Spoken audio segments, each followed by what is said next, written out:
Los Angeles suburb now rejecting California's sanctuary state law. During a loud and tense city council meeting, lawmakers in Los Alamitos voting 4-1 to opt out of the law that limits cooperation between local and police and federal immigration agents. One council member says the move is all about upholding their oath to protect the Constitution. Listen. It's not really about immigration. It's never been about immigration. It's always been, to me, about illegal immigration. And we need to not support illegal anything in our city. And this was the only recourse that we had. All this comes ahead of a big law enforcement roundtable at the White House today. Our next guest is Arkansas Attorney General Leslie Rutledge, who will be there. This is a huge story to hear about this one town in California who wants no part of these sanctuary laws. Leslie.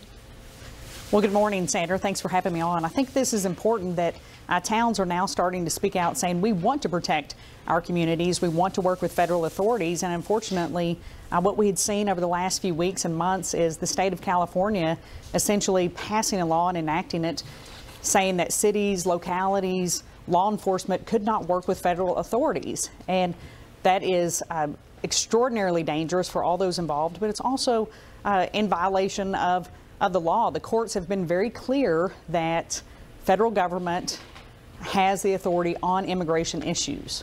It's really interesting. A Los Angeles Times piece this morning talks about this Southern California town. It says better known for its good schools and small town charms than political activism. And it asks a really important question.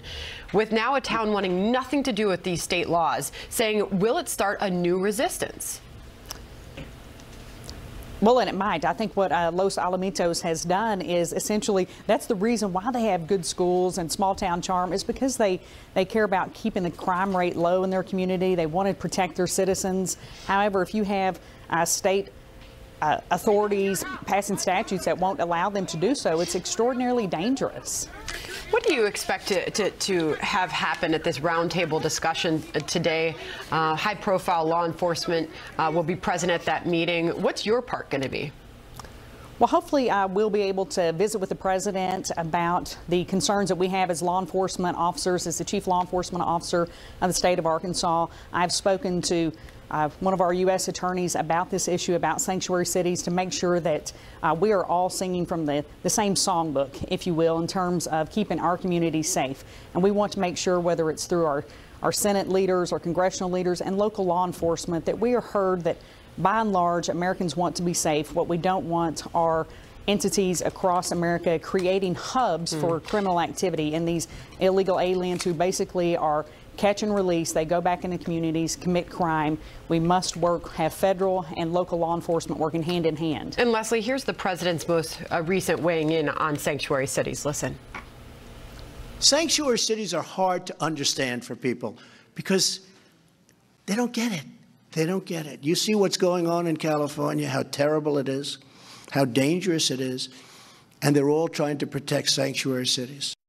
And you can expect that to be the message the president brings at that roundtable discussion today.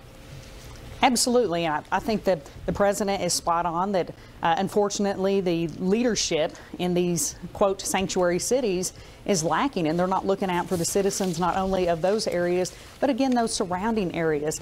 When you have individuals who have committed criminal acts who are not being detained properly by law enforcement because they're not allowed to do so and to work and